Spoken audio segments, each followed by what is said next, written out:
अस्सलाम वालेकुम स्टूडेंट्स। हम जो चैप्टर पढ़ रहे हैं उसका नाम है इलेक्ट्रोस्टैटिस्टिक्स और आज हमने इस चैप्टर के इंतहाई अहम दो टॉपिक्स पढ़ने हैं, जिनमें से पहला है कैपेसिटर और दूसरे का नाम है capacitance of a parallel plate capacitor. तो बढ़ते हैं अपने पहले टॉपिक की तरफ, जिसका नाम है कैपेसिटर। कैपेसिटर क्या चीज़ है? Capacitor is a device used to store electric charge। यानी कैपेसिटर एक ऐसी डिवाइस होती है जो इलेक्ट्रिक चार्ज को स्टोर करने के लिए इस्तेमाल होती है। अब कैपेसिटर किस चीज से मिलकर बनता है? दो कंडक्टिंग प्लेट्स होती हैं जिन्हें एक दूसरे के पैरेलल रखा जाता है और इन दो प्लेट्स को एक दूसरे से कुछ फासले के ऊपर रखा जाता है। अब इन दो प्लेट्स के दरमियान वैक्यूम भी हो सकता है, एयर भी हो सकती है, या कोई भी डाइलेक्ट्रिक मीडियम हो सकता है। अब इस तरह के कैपेसिटर को पैरेलल प्लेट कैपेसिटर कहते हैं। अब आते हैं इसकी वर्किंग की तरफ, यानी ये किस तरह काम करता है। कैपेसिटर की प्लेट्स को जब किसी भी एक्सटर्नल बैटरी के साथ जोड़ा जाता है तो वो प्लेट जो पॉजिटिव टर्मिनल के साथ जुड़ी होती है उसके ऊपर पॉजिटिव चार्ज इकट्ठा होना शुरू हो जाता है और वो प्लेट जो नेगेटिव टर्मिनल के साथ जुड़ी होती है उसके ऊपर नेगेटिव चार्ज इकट्ठा होना शुरू हो जाता है।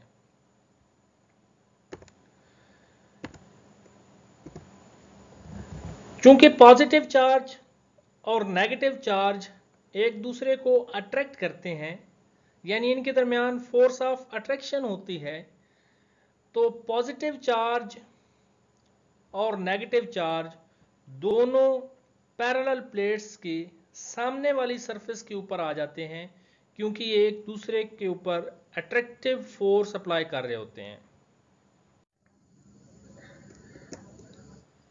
नेक्स्ट है कैपेसिटेंस ऑफ अ कैपेसिटर, यानी कैपेसिटेंस क्या होती है।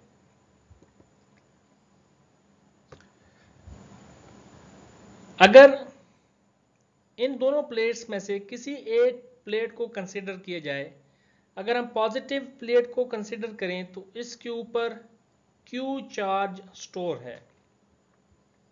अगर कोई एक्सटर्नल टेस्ट पॉजिटिव चार्ज इसके करीब लाया जाए तो पॉजिटिव प्लेट उस एक्सटर्नल टेस्ट पॉजिटिव चार्ज को रिपेल करेगी, यानी टेस्ट पॉजिटिव चार्ज को इस पॉजिटिव प्लेट के करीब लाने के लिए आपको काफ़ी वर्क करना पड़ेगा। लेकिन दूसरी साइड पर देखें तो टेस्ट पॉजिटिव चार्ज को नेगेटिव प्लेट के करीब लाने के लिए कोई ज़्यादा वर्क नहीं करना पड़ेगा। तो इसका मतलब है, आपने पढ़ा है कि work on a unit test positive charge is called electric potential. यानी अगर यहाँ पर टेस्ट पॉजिटिव चार्ज के ऊपर पॉजिटिव प्लेट के करीब लाने के लिए ज़्यादा वर्क करना पड़ता है, तो इसका मतलब है कि पॉजिटिव प्लेट के ऊपर इलेक्ट्रिक पोटेंशियल की वैल्यू ज़्यादा है। और दूसरी साइड पर टेस्ट पॉजिटिव चार्ज को नेगेटिव प्लेट के करीब लाने के लिए चूंकि कम वर्क करना पड़ता है, तो इसका मतलब है कि नेगेटिव प्लेट के ऊपर इलेक्ट्रिक पोटेंशियल की वैल्यू कम है। अब इन दोनों प्लेट्स के दरमियान पोटेंशियल का डिफरेंस होगा, यानी एक प्लेट पर इलेक्ट्रिक पोटेंशियल की वैल्यू ज़्यादा है और दूसरी प्लेट पर इलेक्ट्रिक पोटेंशियल की वैल्यू बहुत कम है। तो इसका मतलब है कि इन दोनों प्लेट्स के दरमियान पोटेंशियल डिफरेंस जनरेट हो जाएगा। अब जितना पॉजिटिव चार्ज इस पॉजिटिव प्लेट के ऊपर ऐड करें उतना ही पोटेंशियल डिफरेंस इन दो प्लेट्स के दरमियान बढ़ेगा। इसका मतलब है चार्ज बढ़ाने से पोटेंशियल डिफरेंस की वैल्यू बढ़ती है। यानी चार्ज और पोटेंशियल डिफरेंस का एक दूसरे के साथ डायरेक्टली रिलेशन है। Q is directly proportional to V। अब साइन ऑफ प्रोपोर्शनैलिटी को खत्म करने के लिए, इक्वालिटी में कन्वर्ट करने के लिए साथ कांस्टेंट लगाना पड़ता है, और यहां पर कांस्टेंट है C। C को कांस्टेंट ऑफ प्रोपोर्शनैलिटी भी कहते हैं और इसका नाम है कैपेसिटेंस। इसको कैपेसिटेंस कहते हैं। अब कैपेसिटेंस क्या होती है? द एबिलिटी और capability of a capacitor to store charge is called capacitance. यानी किसी भी कैपेसिटर की इलेक्ट्रिक चार्ज को स्टोर करने के लिए जो एबिलिटी है उसको कैपेसिटर की कैपेसिटेंस या कैपेसिटी कहते हैं। अब इस इक्वेशन से आप देख सकते हैं कि यहां से अगर C फाइंड किया जाए तो V को दूसरी साइड पर डिवाइड करना पड़ेगा। तो आपके पास क्या आएगा? C is equal to Q by V। यानी कैपेसिटेंस किसकी इक्वल आएगी? चार्ज पर यूनिट वॉल्यूम, वो potential difference. Charge per unit potential difference. Charge की यूनिट होती है कूलम, पोटेंशियल डिफरेंस की यूनिट होती है वोल्ट, और कूलम पर वोल्ट फैरेड की इक्वल होता है, जो कि कैपेसिटेंस की यूनिट है। अब फैरेड की तरफ आते हैं। The capacitance of a capacitor is 1 farad if a charge of 1 coulomb given to one of the plate of a parallel plate capacitor produces a potential difference of 1 volt between them। यानी अगर किसी एक plate के ऊपर 1 coulomb charge provide किया जाए और इन दोनों प्लेट्स के दरमियान पोटेंशियल डिफरेंस 1 वोल्ट हो, तो ऐसे कैपेसिटर की कैपेसिटेंस 1 फैरेड होगी। फैरेड एक बहुत बड़ी यूनिट है और प्रैक्टिकली यूज करने के लिए इससे छोटी यूनिट्स में कन्वर्ट करते हैं, जैसे 1 माइक्रोफैरेड, 1 पिकोफैरेड। 1 माइक्रोफैरेड की वैल्यू होती है 10⁻⁻6 फैरेड और 1 पिकोफैरेड की वैल्यू होती है 10⁻⁻12 फैरेड। अब आते हैं नेक्स्ट टॉपिक की तरफ, capacitance of a parallel plate capacitor. Suppose करें कि आपके पास एक पैरेलल प्लेट कैपेसिटर है जिसकी प्लेट्स का सरफेस एरिया A है, इन प्लेट्स के दरमियान का डिस्टेंस D हो, और किसी एक प्लेट के ऊपर जो चार्ज स्टोर्ड है उसे Q कहा जाए, और पोटेंशियल डिफरेंस इन दोनों प्लेट्स के दरमियान अगर V प्रोड्यूस हो जाए, और electric field from positive to negative charge, from positive plate to negative plate अगर E हो, और सरफेस चार्ज डेंसिटी यानी किसी भी प्लेट की सरफेस के ऊपर कितना चार्ज है, इस सरफेस चार्ज डेंसिटी को अगर सिग्मा से रिप्रेजेंट किया जाए, तो आपके पास दो केसेस हैं।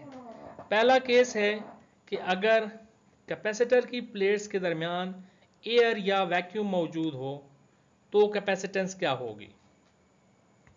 जैसा कि आप देख सकते हैं कि कैपेसिटर की प्लेट्स के दरमियान एयर या वैक्यूम है, कोई और मीडियम नहीं है।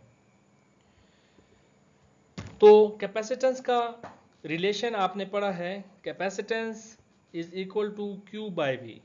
VAC का मतलब है वैक्यूम, यानी capacitance when vacuum is present is equal to charge per unit potential difference. जैसा कि आप इलेक्ट्रिक फील्ड और पोटेंशियल डिफरेंस का रिलेशन पढ़ चुके हैं, E is equal to V by D, या V फाइंड किया जाए तो V is equal to ED। और कोई भी दो अपोजिटली चार्ज पैरेलल प्लेट्स हों तो उनके दरमियान इलेक्ट्रिक फील्ड इंटेंसिटी का रिलेशन भी आप पहले पढ़ चुके हैं, जो कि क्या होता है, E is equal to sigma by epsilon naught. अब इस इलेक्ट्रिक फील्ड इंटेंसिटी की वैल्यू अगर इक्वेशन नंबर 2 में पुट की जाए तो इलेक्ट्रिक पोटेंशियल की वैल्यू आएगी sigma by epsilon naught into D. यानी क्या था, इक्वेशन 2 क्या थी, V is equal to E D, और E की वैल्यू क्या थी, सिग्मा बाय एप्सिलॉन नॉट। अब सरफेस चार्ज डेंसिटी को किस तरह डिफाइन करते हैं, sigma is equal to charge per unit area. Surface charge density क्या होती है, चार्ज पर यूनिट एरिया, यानी Q बाय A। तो यहां से Q फाइंड किया जाए तो क्या होगा, सिग्मा इंटू A। अब आपके पास पोटेंशियल डिफरेंस की भी वैल्यू है, चार्ज की भी वैल्यू है, तो इसको इक्वेशन नंबर 1 में पुट करें तो कैपेसिटेंस आपके पास आएगी, capacitance when vacuum is present, Q की जगह उसकी वैल्यू सिग्मा A, और पोटेंशियल डिफरेंस की जगह उसकी value sigma D bye epsilon naught. अब सिग्मा और सिग्मा दोनों कैंसिल होंगे और एप्सिलॉन नॉट A के साथ मल्टीप्लाई होगा, तो आपके पास capacitance when vacuum is present is equal to A epsilon naught divided by D। ये एक्सप्रेशन आएगा। अब कैपेसिटेंस किन चीज़ों पर डिपेंड करती है, ये आपको यहाँ से नज़र आ रहा है कि कैपेसिटेंस 3 चीज़ों पर डिपेंड कर रही है। पहली है surface area of the plates, यानी A पर डिपेंड कर रही है कैपेसिटेंस, और दूसरी चीज़ आपको नज़र आ रही है सेपरेशन बिटवीन द प्लेट्स, यानी D पर डिपेंड कर रही है, यानी डिस्टेंस बिटवीन द प्लेट्स, और तीसरी चीज़ है the medium between the plates, epsilon not पर डिपेंड कर रही है कैपेसिटेंस। एप्सिलॉन नॉट क्या है, परमिटिविटी ऑफ फ्री स्पेस, तो मीडियम बिटवीन द प्लेट्स क्या था, फ्री स्पेस थी हमारे पास, वैक्यूम या एयर। तो कैपेसिटेंस इन 3 चीज़ों पर डिपेंड कर रही है।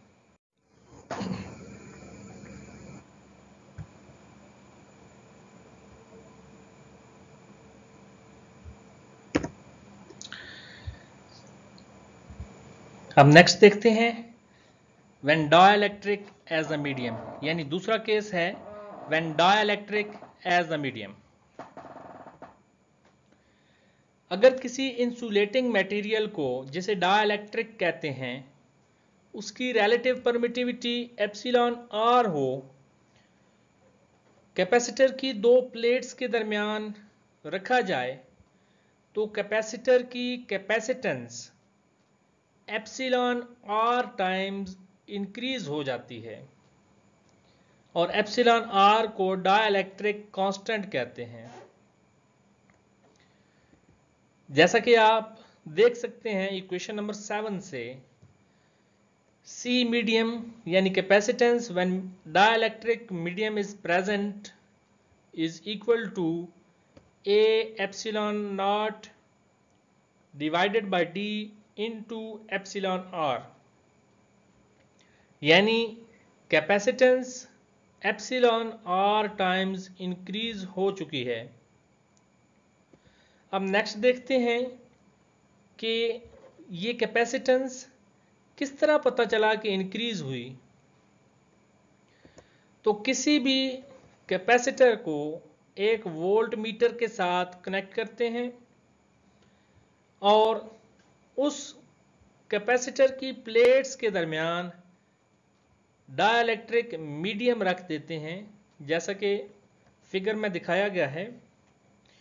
तो जो ही डाइलेक्ट्रिक मीडियम इन प्लेट्स के दरमियान रखेंगे तो वोल्ट मीटर आपको कम पोटेंशियल डिफरेंस की रीडिंग बताएगा, यानी डाइलेक्ट्रिक मीडियम रखने से इलेक्ट्रिक पोटेंशियल की वैल्यू डिक्रीज हो जाती है।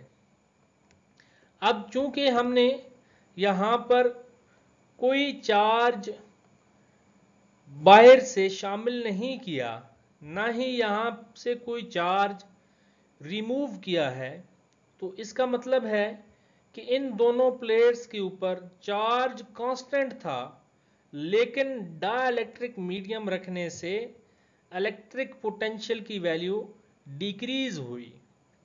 तो इस इक्वेशन से देखें कि अगर चार्ज कांस्टेंट हो और पोटेंशियल डिफरेंस की वैल्यू डिक्रीज हो तो कैपेसिटेंस की वैल्यू इंक्रीज होगी, क्योंकि कैपेसिटेंस और पोटेंशियल डिफरेंस एक दूसरे के साथ इनवर्सली रिलेटेड हैं। यानी अगर पोटेंशियल डिफरेंस इंक्रीज होगा तो कैपेसिटेंस डिक्रीज होगी। नेक्स्ट आते हैं डाइलेक्ट्रिक कांस्टेंट की तरफ। जैसा कि क्वेश्चन नंबर 7 से आप देख सकते हैं कि capacitance when medium is present किसके इक्वल है, A epsilon naught divided by D into epsilon are.